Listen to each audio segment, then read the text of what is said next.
I think if we look back at the history of payments, we have made a lot of innovations, but all of the innovations have been sort of just adding to the complexity in a way.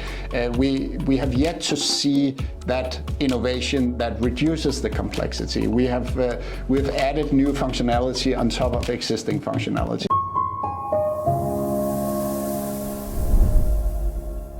Kristian, thank you so much for joining us. It's great meeting you. Likewise, good to be here. Before we start, for those that have not had the pleasure of meeting you, can you briefly tell us who you are and what you do? Yeah, happy to try to do it briefly. I stumbled upon financial services more or less by accident 20 years ago. I actually come with a background from communication and psychology, but after the dot-com crash, the only companies that were hiring people like me who had focused on this new digitized world brought on by the internet, that was a new thing back then, it was a financial sector. So I was hired by one of the larger Danish banks to help them build their online bank. I'd never pictured myself as a banker, and yet I ended up staying in this weird and wonderful business for many, many years, having done online banking, other online financial services, mobile banking, mobile payments, done a lot within payments, been working with digital wallets and digitization as such across many different functions for many years now.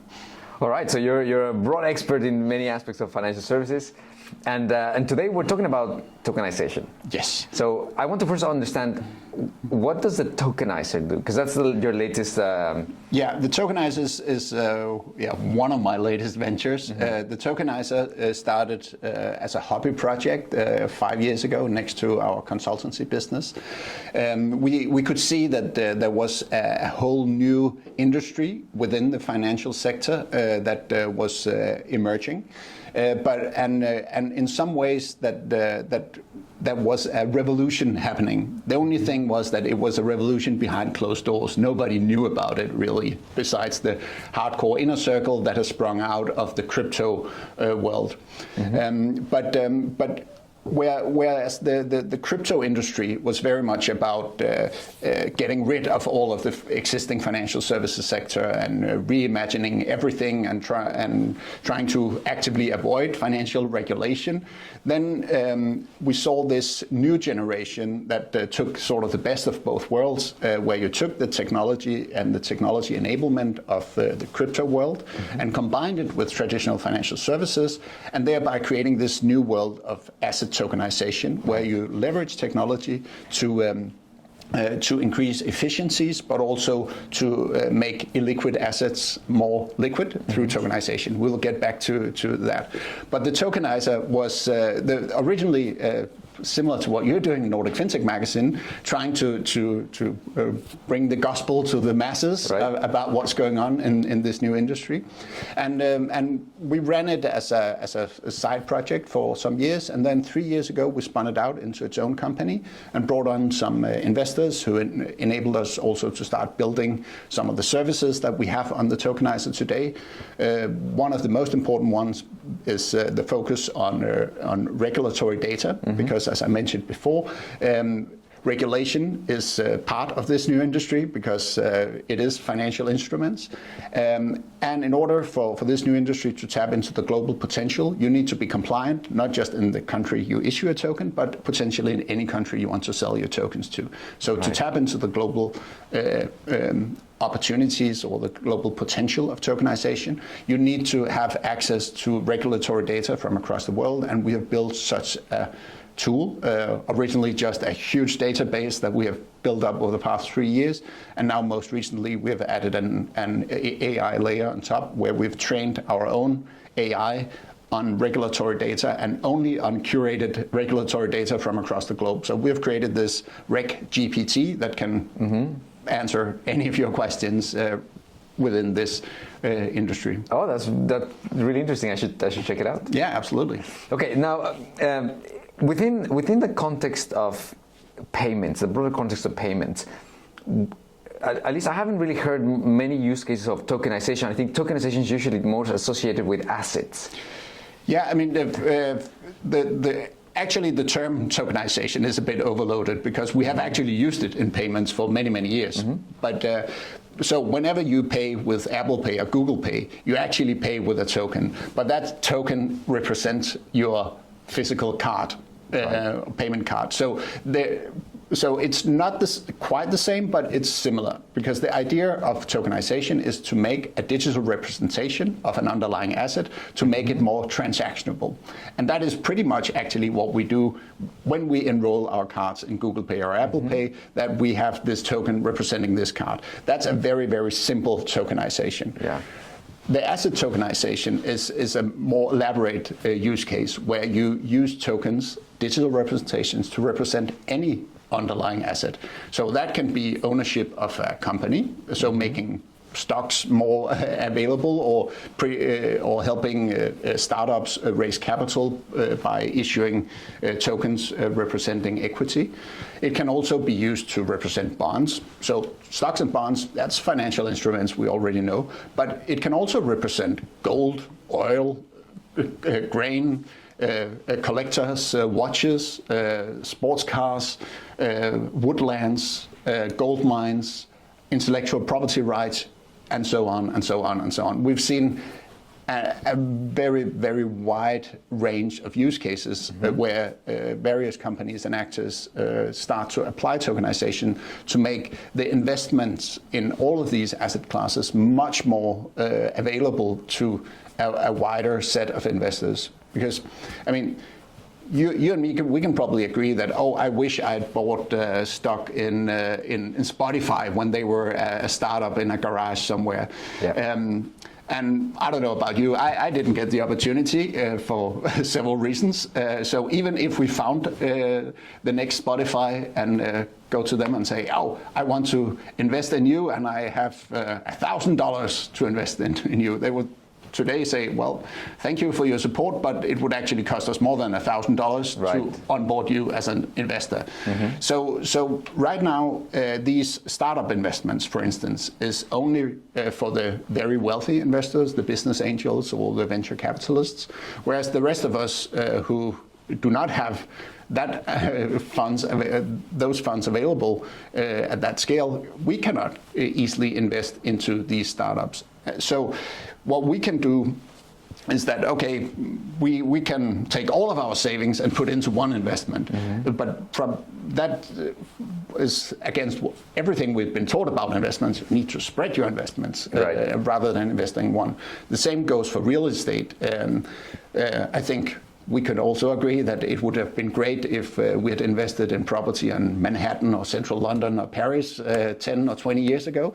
And again, those kind of investments are reserved for the very, very, very wealthy. But if you tokenize a property, you can become a real estate investor, and you can do that today for $100. So you can buy $100 worth of Manhattan property. I don't think it's very many square inches of that building that you would actually own, but the appreciation of that asset will follow the rest of that building. So, so that means that you, in some ways, potentially democratize investments, and that's something that politicians across the world have also seen as a major driver for economic growth. So we see it in many countries, most prominently in some of the European countries. We have in France and Germany, also smaller countries like Liechtenstein and Luxembourg have it as part of their government agenda and government strategies to embrace the token economy as it's becoming known now. Okay, this is super interesting. So we're talking about something called the token economy. We're talking about tokenization as a way of representing, if I understand, anything as an asset. And then we talked also about tokenization being used for payment, so where the token actually represents your card. Yeah. Now, when in this idea of the token economy, where basically everything can be represented in a token, do you see the feasibility of those tokens becoming a mechanism of payment in and of themselves? In theory, yes, because in some ways, the concept of money that we know today, I mean, in a way, money is already a token. I mean, there is the coin or the note or the numbers on your bank account, they do not have any inherent value. They only serve as a representation of point value. towards something that has value. Exactly. Yes. That we agree that, okay, I go to work, I exchange my labor for these tokens representing a value, and I can take these tokens and go to the supermarket and buy milk and cookies, and I can take it to my landlord and pay my rent. Right. So we already have, in that way, a token economy. It's just only one token that we're using, representing monetary value. And it used to point towards gold. Now it doesn't point to, it points towards demand or something else, right? So right now we have these tokenized gold projects. So we have actors wanting us to pay with gold again, or potentially with anything. Of course, money has this advantage that it's easier for us to agree on the value, because when you go to the supermarket and you can see that a liter of milk can cost you 10 Danish kroner, if it said that it would cost you a fragment of a piece of woodland in Lithuania, it would be difficult for you to assess, okay, is it cheap milk or expensive milk? Yeah. But whenever regardless if we use tokens or money, it is just layers on top of the underlying barter economy. So in theory, when I buy my milk, I exchange my labor that I've been paid for milk. Right. But we have these means of transaction, either monetary means or other representations of value. So in theory, with AI and everything being connected, everything being tokenized, you could have this ultimate barter economy where your own personal AI would facilitate the best possible exchange of whatever value you hold or whatever assets you hold, and do those exchanges for you. But that's probably more theoretical than practical. Right. But that said, there are also other parts of value exchange than the simple payment for goods or services, because there are also part of the financial ecosystem where we take out loans, for instance, or if we want to buy a new car, or if you have a small business that needs to take out a business loan, and many of these could be token enabled in the way that if you have tokenized all of your assets, then you can use these assets as collateral into a lending agreement with some provider. That can be either a centralized player. You can go to the bank and say, well, I would like to borrow some money, and I put my whatever wine cellar as collateral. Or it could be used in some of these decentralized lending protocols, as we see also emerging with Aave protocol or MakerDAO protocol, where you can use a tokenized asset as collateral and take out a loan from a decentralized actor. So you can see tokenization as an enablement, an enhancement of any value exchange, not just the traditional payment transaction. I see. Okay, so in your view, what needs to happen at a society level for this tokenized economy to really take hold and for it to become mainstream? Yeah, the biggest obstacle so far, I mean, it is completely technically possible, and it's happening today. So we have moved beyond proof of concept. We have seen larger players issuing tokens at the scale. Typically tokenized bonds, for instance, because that's an instrument that is easier to understand. But we also see tokenized property, we see tokenized gold, we see tokenized gold mining, we see tokenized woodlands, etc. So it is technically possible, but what has slowed down adoption is the lack of regulatory clarity. And that is something, again, where governments and regulators across the world has been playing catch up. But we see more and more economies across the world, more and more jurisdictions across the world getting the regulation in place.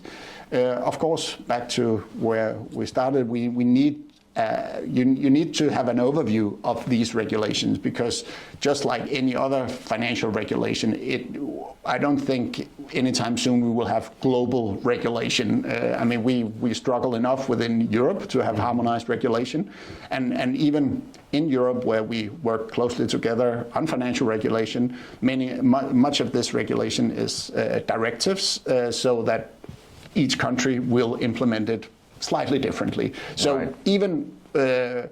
Even in Europe, we do see differences across the different countries and jurisdictions in Europe. We actually just published a large report on security token regulation in Europe, and that is freely available on our website.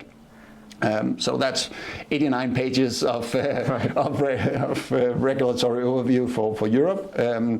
But it goes to show that regulation is actually in place in most of Europe, and without too much effort, you can actually issue tokens and sell them across Europe and also in other jurisdictions as well. All right, and so if we talk about the future, and a future where perhaps tokens that today are not being used for payments would become a mechanism for exchange of value in a way that money works, how would that coexist with actual money? I think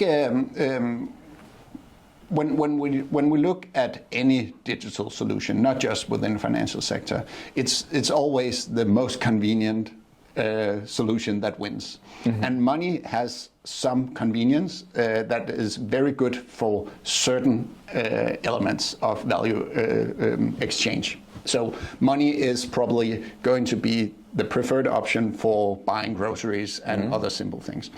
But at the same time, right now we are using money to store value for saving up for our pensions, for instance. Yep.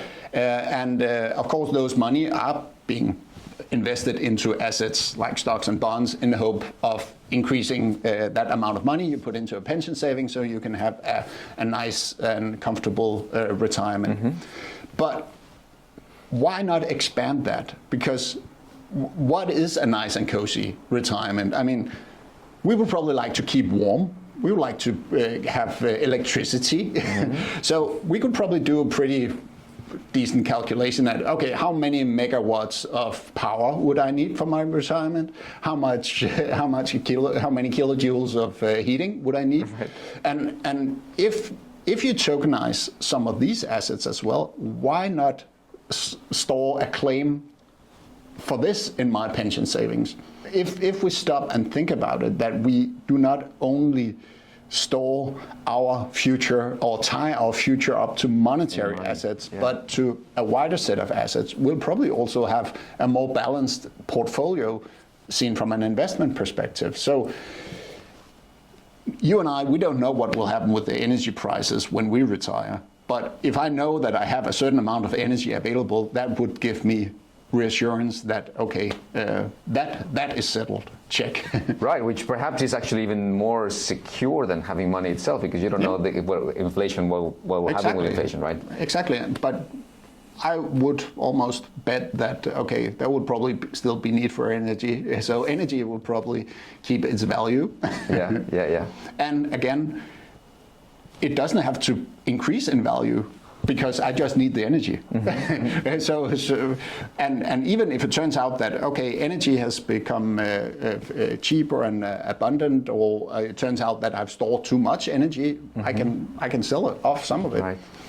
Okay, so then my next question is, do you think tokenization could revolutionize payments? Could it complement payments? Could it expand the functionality of payments? How can we? I think it's probably the latter, that it will expand the functionality of payments, because payment is by definition the simple exchange of value. That is what we do when we pay or get paid. But the processes, the systems where we interact with payments, the digital wallets, the underlying accounts where we store our assets, monetary or otherwise, mm-hmm. I think those will, or the interfaces will merge in a way that if I have, let's say, these energy tokens or gold tokens or whatever, would I just want them stored on a decentralized crypto wallet? Probably not. I would probably like to have it with my bank, so they are liable if they lose it. Same way as my monetary assets. Also, I would like to have the overview and the insights into my portfolio of assets. And again, the banks would probably be very good candidates to provide you with that analysis, insights, and overview. And I would like to have an easy way to interact with my assets and to exchange them, sell them, buy others, transfer them to others. And a digital wallet of sorts would be an obvious place to do just that. So if those digital wallets would be delivered by the tech giants or the banks or a combination, time will tell.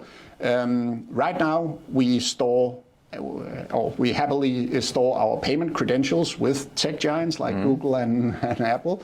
But if let's say that my portfolio of tokenized assets also include let's say the deeds to my house, then I may want something I feel a little more certain about, and certainly I want somebody who is regulated, and I think that the banks, they have a huge trust role to play in that respect. So that means then that the wallets will play an increasingly important role in the future of storing anything that's digital, right? So. Yes. It will become the cockpit of all your digital assets. And one thing that we have to keep in mind across all of this, you have all of the digital identity initiatives as well, because the digital identity will be crucial in relationship to all of these other services, because we need to make sure that your house is owned by you. Yes. And if you transfer the deed to that house, that it's you and not somebody else who is transferring that deed. So digital identity and digital identity wallets will also play an increasingly important role. Just the other day, the EU Parliament agreed on the new Digital Identity Act, and thereby imposing digital identity wallets across Europe, so that I can use my digital identity wallet issued from Denmark. I can use that when I interact with public authorities in France or Spain or Italy or wherever in the EU. Right. So back to your question, yes, the digital wallet will be the center of everything. That will be the interface between the individual or the corporate and everything else. All right, but you say specifically the digital wallet. Does that mean that you think that there will be convergence into one single wallet, or will people have different wallets for different things? I think it will probably be a bit of a combination, because there will still be these convenient specialized wallets for certain things, like we have mobile pay in Denmark and similar person-to-person wallets that serves that purpose wonderfully well, and you will probably still have PayPal and other specialized wallets that serve other segments, but I do think that we will have some sort of omnibus wallets where you can, a wallet of wallets of sorts that you actually you have one, and that could be your digital identity wallet that you use to unlock other wallets and other services. Right. I don't see it as one to rule them all, but maybe one to integrate them all. As a gateway to all of them. Yes. What does the future look like specifically for payments in tokenized economy? Let's say we look now to 2030. How will people be spending, getting paid, making decisions? What will they be using to pay? Will it differ drastically from what we have today, or what I think it will evolve and mature. I think if we look back at the history of payments, we have made a lot of innovations, but all of the innovations have been sort of just adding to the complexity in a way. Right. We have yet to see that innovation that reduces the complexity. We've added new functionality on top of existing functionality. Yeah. So if we look all the way back, yes, we went from the barter economy, then we created money. Okay, then we needed somewhere to store money. We created banks. Mm-hmm. Then we needed somewhere to interact with our money and make it usable for payments without having to take out the cash again. Okay, we invented credit and debit cards. Okay, now we wanted to use it digitally through our smartphones and other connected devices, so we created mobile wallets on top of the cards. Mm-hmm. And again, that has just added layer upon layer of complexity. Yeah. And so even with these innovations, we still use cash in many countries, except for some of the here in the Nordics. Checks are also still a thing. So we have yet to see innovation that really fundamentally change payments. Right. And I believe that we will. I mean, we have now seen a proliferation of solutions and services, and I think that part of the token economy will be that we will see some sort of consolidation going forward, and that will, of course, take many years. But again, many of the services that we have today, they are tied to one country, for instance, and yet the digital world is global by definition. Yeah. Many systems are still tied to legacy payment infrastructure. So even though you feel that, okay, it's very high tech to pay with my smartwatch, the merchant doesn't get paid instantly because the transaction needs to go through the card rails, and there's difference between paying in a weekend and paying on a weekday and all of that. Yeah. Those things that we wouldn't accept for an email or a social media post or something like that. That okay, if you post something on Instagram on a Sunday, it wouldn't be published until Monday, right. Or if you send an email on Sunday, it wouldn't get delivered until Monday or Tuesday. So the financial services still need to be fully and natively digital. Right. And fully and natively digital means that it is accessible 24/7 across borders and in a very convenient manner. And I think that is the maturation that we will see happening in the coming years. But who will win that? Who will drive that? That is still an open question. Right, and maybe just to close, so that presumably it's not something that you can achieve with adding additional layers of complexity, but it requires a replacement of the underlying infrastructure and yes. technology that enables all of this. You need to rethink some yes. of the fundamentals and maybe remove some of the intermediaries right. and thereby, instead of adding bells and whistles on top, then try to look at the foundation. That's really fascinating. Thank you very much for sharing all that with us today, Kristian. I think you've painted a very exciting future to look forward to, and we thank you so much for coming here and sharing all this with us. And of course, we're looking forward also to having you at Fintensity and hearing more from what you have to share with us on stage about the future of payments and tokenization. Looking forward to it.